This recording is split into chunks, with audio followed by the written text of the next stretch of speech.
Hi everyone.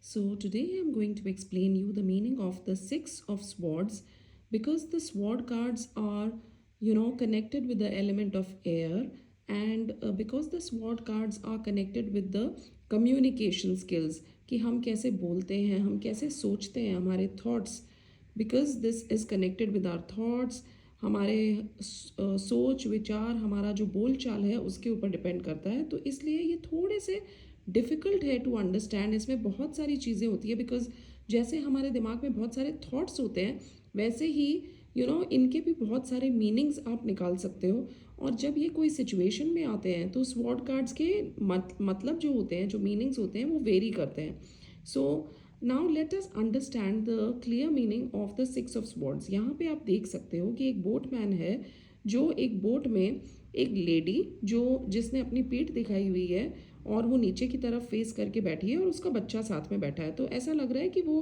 कोई एक situation को छोड़ के दूसरी जगह जा रही है और 6 ऑफ स्वॉर्ड्स जो हैं वो लगे हुए हैं ऐसे बोट के ऊपर ऐसे उल्टे लगे हुए हैं। So now the boatman is carrying this sad woman. ये कोई बहुत ही ज़्यादा खुश वुमन नहीं लग रही है, सैड लग रही है एंड बच्चा जो है वो एकदम काम श्योर है। ये जो पानी है ये यू कैन सी एकदम काम है, कोई बहुत डिस्टर्बेंस नहीं है, एकदम काम है ये लेडी। हालांकि ये दुखी है और ये बच्चा भी एकदम कामली शांति से इसके पास बैठा है और बोटमैन इसको लेके जा रहा है। So this is the situation and जो पिक्चर होती है उसको कभी भी इग्नोर नहीं करना चाहिए। So what is it telling you basically? Now there are different different meanings. इसका मतलब ये है कोई कोई सिचुएशन में कि this lady because she is feeling hopeless and that is why she is moving from one situation to the another situation. But जब एक बुरी सिचुएशन को वो छोड़ के दूसरी जगह जा रही है तो वहाँ पे उसका रिकवरी हो जाएगा, तो ये एक रिकवरी का भी कार्ड है। अब ये क्योंकि ट्रैवल कर रही है एक जगह से दूसरी तो ये ट्रैवल का भी कार्ड हो जाता है और चेंज ऑफ जॉब का भी कार्ड हो सकता है, मूवमेंट का भी कार्ड है ये कि अगर मतलब जैसे आप बहुत ज़्यादा स्टैगनेंट आपकी लाइफ है तो आपकी लाइफ में मूवमेंट आने की ज़रूरत है, एक्सरसाइज करने की ज़रूरत है, जॉब चेंज करने की ज़रूरत है, वर्क चेंज करने की ज़रूरत है, सिस्टम आपका जो है उसको चेंज करने की ज़रूरत है, ट्रैवलिंग की ज़रूरत है, आप थोड़ा ट्रैवल करके एक चेंज लेके आ जाओ।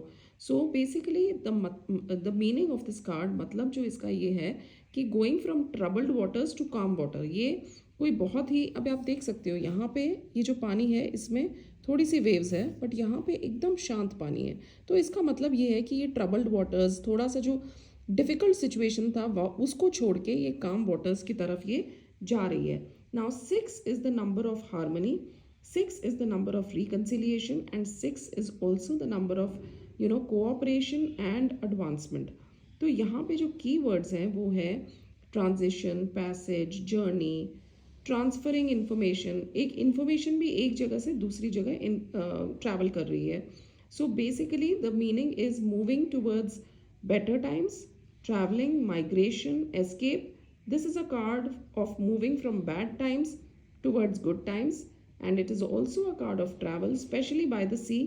Help and support will arrive, ask for it. You just need to ask for it. जैसे इसने इस बोटमैन की मदद ली है वैसे ही you need to ask for help and you will be given help। अब इस आदमी ने यहाँ पे रेड शूज़ पहने हुए हैं। रेड शूज़ का क्या मतलब होता है कि ये बहुत ही ग्राउंडेड है।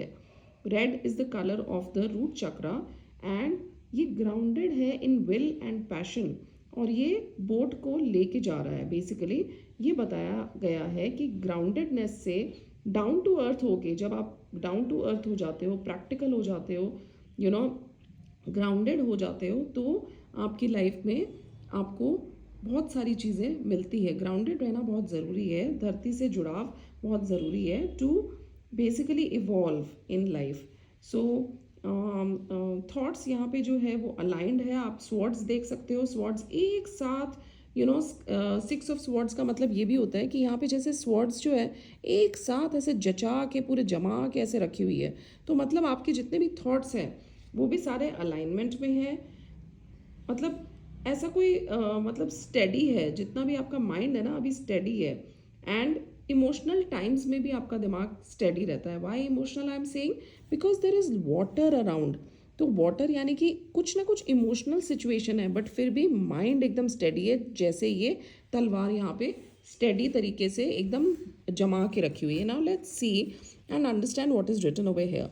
Overcoming hardship, healing, relief, and stability. So you can expect problems in your life to settle down. It can also represent escaping, running away, journeys, traveling overseas और going on a holiday. सो ये एक transition का card है, progress का है, moving forward का card है, travel overseas का कार्ड है. अब अगर ये कार्ड रिवर्स में आता है तो इसका क्या मीनिंग होता है? You are moving into troubled waters. अभी आप ट्रबल्ड वाटर्स से निकल के काम वाटर्स में जा रहे थे, अब आप ट्रबल्ड वाटर में जा रहे हो. Lack of progress, you are feeling like stuck, trapped, overwhelmed, restricted, and having nowhere to run or choosing to stand your ground. तो ये इसका मीनिंग ये हो जाता है personal transition, resistance to change and unfinished business. So this is the meaning of the reversed card. And यहाँ पे जो ग्रे स्काई है वो भी लैक ऑफ एक्सट्रीम को दिखा रहा है कि you can see a very clear sky. यहाँ पे कोई क्लाउड्स नहीं है, कोई बारिश नहीं है, एकदम ही क्लियर स्काई है. तो मैं आपको एक एक चीज़ का मतलब समझाने की कोशिश करती हूँ ताकि, क्योंकि एक एक चीज़ का सिग्निफिकेंस होता है टैरो कार्ड रीडिंग में. तो यहाँ पे ग्रे स्काई है, उसका भी मीनिंग होता है even mindedness, lack of extremes, and lack of prejudices. So this was the meaning of the Six of Swords. I hope you understood. If there is anything more which I can explain you, please do message me and like and subscribe my channel. Thank you so much for following Soul Light Meena.